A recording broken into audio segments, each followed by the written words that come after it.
okusaba court order no sigamba nti no kyavudde mu bbanga nti oba oyagala kugobawo muntu waka no so omukwano no gwali guzzeewo gwe ne omukulu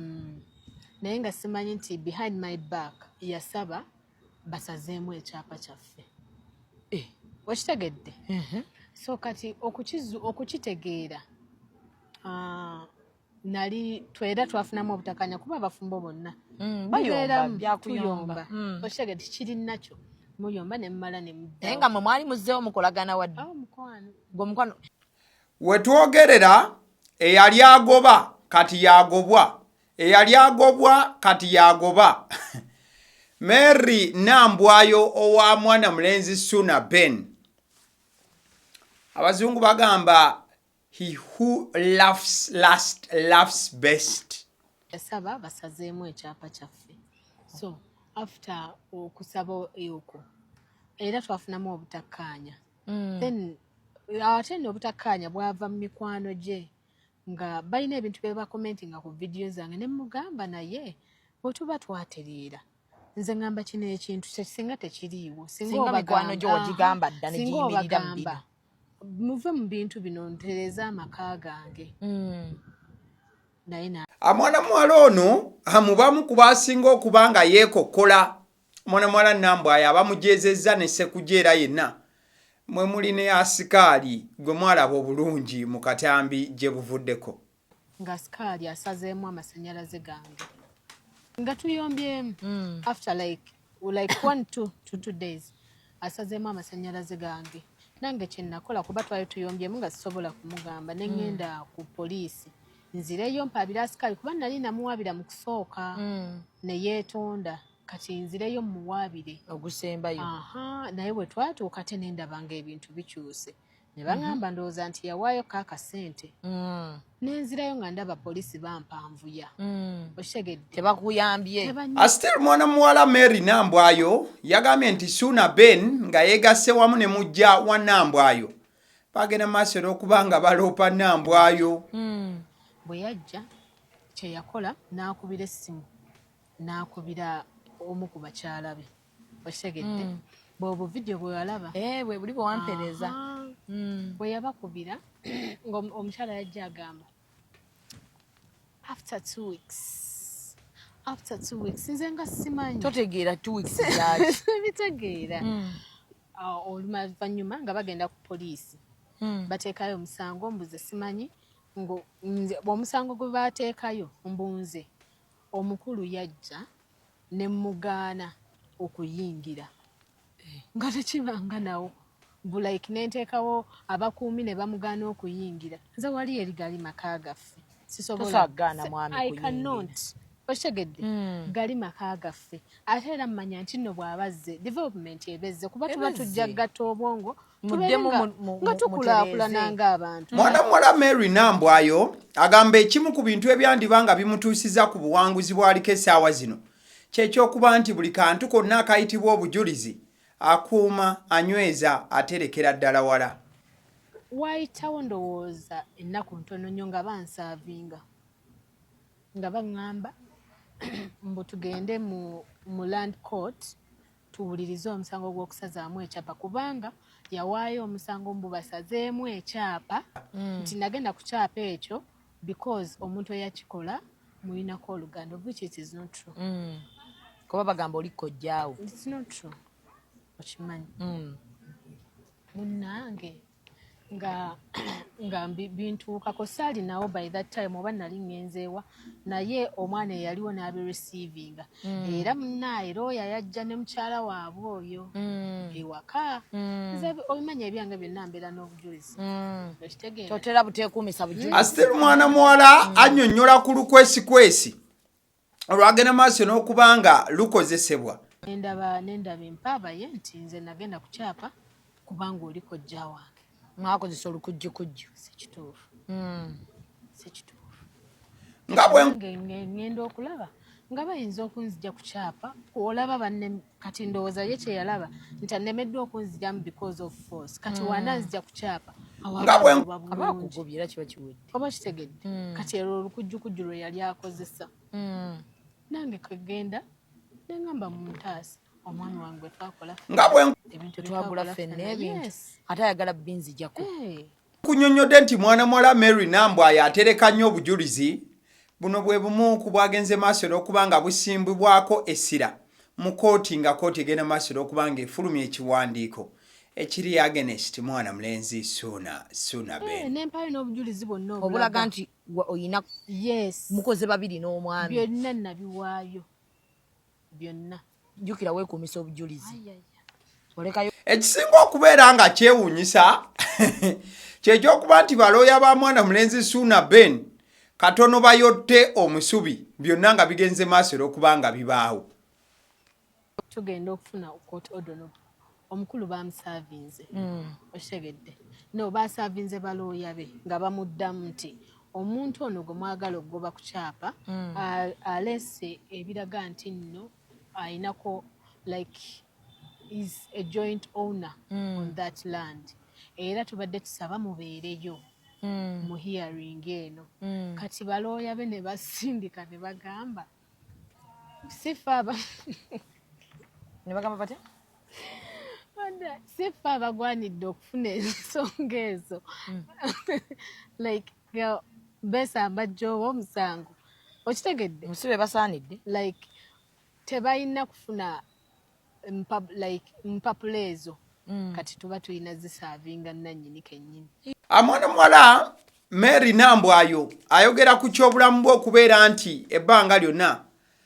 mu matigga bubadde kati era jjajja abayina okugenda mu maaso n'agenda mu maaso kubanga obulamu bwange buli mu ddanja shani bubadde mati kyova olaba abantu bonna abalabi babadde nga bagamba lwaki tasevinga obulamu lwaki tasevinga obulamu nga tulaba agenda loosinga obulamu kooti evudde era nebaza kooti ya high court nti at least erabye nti obulamu bw'omuntu buli mu matigga ate nga obujulizi weebuli nti omuntu joint owner negamba leka ekintu ekyo kireme kubeera abantu bonna abaliwo baveewo obulamu bw'omuntu bubeere mpaka nga okuwulizibwa okugenda mu maaso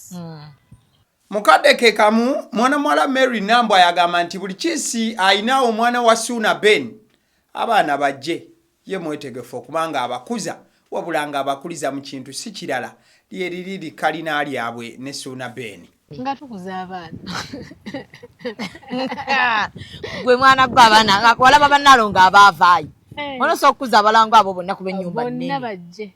bonna bajje era nakuba pulaani y'ennyumba eyo n'okubiramu abaana bonna bano bonna abaayogera ng'obabazi ekyokubeera nti mwana muwala Nambwayo ali lubuto ng'ate bangi badde babuusabuusa oba ddala Suuna Ben alulwe mwana muwala ono alina obubaka bw'abaweereza naddala ku mwana ali mu lubuto n'omwana gwe baazaala lugula ludda mu maaso balinze kubuusabuusa mwana ekyomwana bingi babyogedde naye nga ye nnyini byaba asirise bw'ati ekimu ku bintu mwana muwala byayinza obutayerabira bye bimu ku bivumo bye bamuvumye entakera nga waliwo n'ekivumo buli wakirowooza emmeeme emuseetuka bamanyi okunkola obuntu ne bampita akayiringo neŋŋamba naye bakuyita dde akayiringo Mary Nambwayo teyagenze maaso nakubanga yeerabira n'ebimu ku bintu bye ebyawambibwa wakati mu kayogaana kabadde nga kagenda maaso n'okubanga kabeerawo bagiwamba ebintu ebyange ebisinga babiwamba naye lwaki tetusabye wabula abaagaliza mwana muwala Mary Nambwayo ebirungi ate era mukadde ke kamu ne wamu ne Suuna Ben okubeera nti ababiri bano babeera wamu bano nno Mary Nambwayo alina kyalangiridde mu maaso awo embaga nga wa Katonda waleese kino n'embaga Mukama agenda gireeta bannange nsaba mbeere metro bwe gaba maziga agagenze maaso n'okuba nga gakulukuta mwana muwala Mary Nambwayo ye agakulukusiza ono agambye nti yagakaaba mu nkompe gaggwamu ne mu kiwanga bw'okekenula wandibandi tokyalina ky'osangamu. By the way, nkabi nze kati nakaaba nentuuka nga n'amaziga tegakyava. Oluvannyuma lw'ebisaliddwawo kooti Mary Nambwayo agamba ebyokumuyita omubbi ebyokumuyita kondo ebyokumuyita omunyaguluzi ekansabe nti ndowooza ebivumo binaakoma abigenda kweyongera bweyongezi kotadde court order kati bigenda kukoma ate kati okumpita omubbi kunaakoma kugenda kweyongera kisa abadde ku tiimu Suuna Ben babadde nga n'enkola ey'okubeera nga bagamba ti mwana muwala yaleeta obusente butono nnyo bwe yagattako nabwe ekito teyeepampalika wabula ekyo ye akinnyonnyolako bw'ati zaali ttaano zokka tiimu eri bwe yaŋŋamba kuba waliwo yajja milbox yange n'agamba owolereza otya omuntu nga yateeka just $5,000,000 omanyi ssente eziyiisa aweera ettaka lya $5,000,000 zaali ttaano zokka exactly ndowooza otegedde bulungi mukwano gwange agenda maaso n'okuba nti nno otwegattako olunaku olw'ejjoozi abadde ennaku z'omwezi 31 omwezi guno gwennyini oguwedde ogwa October kati twakagenda maaso kubanga twefubitika omwezi gwa November a happy new month to everyone watching mu buufo obwo wabula ennaku z'omwezi 31 October ze zimu ku nnaku eziri banga zirese akamwenyumwenyu ku matama g'omwana omuwala amanyiddwa nga Mary Nambwayo mu buufo ofaananako bwebiti oluvannyuma lw'okubanga kooti enkulu mu Uganda yagenze maaso n'okubanga esalawo egoye wakati wa mwana mulenzi Suuna Ben ne Mary Nambwayo bano nga babadde kabwanango okumala ebbanga wabula ate nga baaliko abaagalana okubeera nti omu alina ettu lya mugema lyeyeetisse ng'alyetikkidde munne ate era nga mukadde ke kamu balina n'omwana agenda maaso okuba nti yabagatta wakati waabwe okusinziira ku kiwandiiko kye nafunyeko oba ekipapula ekyo okuva mu kooti kyade kigere maaso okubanga kigamba nti the Republic of Uganda in the High Court of Uganda Land Division miscellaneous application number 2872 of 2024 arising from miscellaneous application number 2871 of 2024 or arising from civil suit number 1005 of 2024 ekipapula ekyo nga kigenda maaso n'okubanga kikootinga enamba ez'enjawulo eza files oba ebintu kwe bazze bagenda maaso okubanga batambuliza okuviira ddala mu civil court n'ebiringa ebyo embeera nga bwe zeetambula ne bagamba nti Mary Nambwayo applicant Mary Nambwayo yagenda maaso okubanga asaamu okusaba ng'ava asinga mwana mulenzi Suuna Ben. Interim order, this application coming up for ruling on the 31st of December of October 2024 before His Worship Kaweddemu Samuel, the ruling delivered online via ECCMIS. Ensala eno yagenze maaso okubanga eweerezebwa wabula ng'eyita ku mutimbagano w'ekitiibwa omukulu omulamuzi omukulu amanyiddwa nga Kaweddemu Samuel yagenze maaso okuba nti nno awa ensala oba okubeera nti aweereza order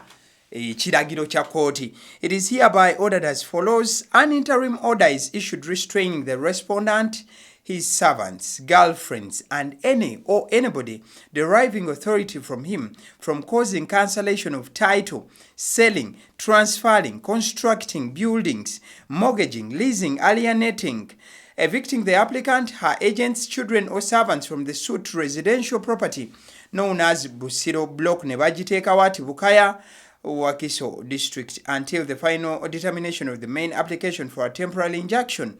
vide miscellaneous appeal application number 2871 of 2024 be costs of the same be in the cause given under my hand and seal of the Honorable Court this 31st day of October 2024. Ekiwandiiko ekyo bw'oba okitunuddeko bagamba nti okusinziira ku kiragiro kya kooti ekyakoleddwa ng'ennaku z'omwezi 31 omwezi ogwa October baalagidde nti Suuna Ben n'abakozi be ne bakyala be oba bayite ba girlfriend oba omuntu yenna ng'afuna obuyinza okuva ewa mwana mulenzi Suuna Ben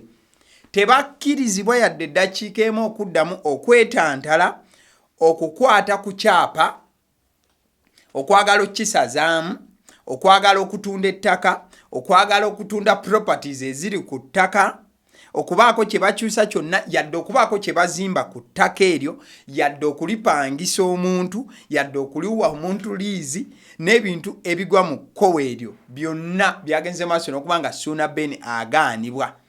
wadde okwagala okukeera olunaku n'olumu okuba nti nno Nambwayo baagala okumujja ku ttaka lino wadde okwata ku baana ba Nambwayo oba abakozi ba Nambwayo ekyo kooti yakiganye era neragira bulungi plot number y'ettaka lino ne werisangibwa ne bagamba kano ke kasembayo until the final determination of the main application for a temporary injunction paka nga bagenze maaso kubanga bafuna final determination oluvannyuma lwa byonna ebinaaba bigenze maaso okubanga biba so ekiwandiiko kya kooti mukwano gwange kyagenze maaso okubanga kifuluma mu bufu ofaananako bwe butyo Suuna Ben takkirizibwa kuddamu kutaalira ku ttaka eryo ng'ayagala okubaako kyalikolerako kakube kuzimbako. Nambwayo amasanyu gakulukuta bukulukusi omwana amanyiddwa nga Mere Ana Mere Nambwayo ba Mary Nambwayo ali musanyu era ali mubire agamba Suuna wandaba Suuna Ben kontegere Mary tayagala kuyiwa binyaanya byebyo nno abasiddi omusunsuzire erinnya agaliwo omukutu kwe tuli obubaka obulala nga bunaabugenze maaso kubanga buba tujja kububawa. Thank you so much mwebale nnyo nnyini ddala.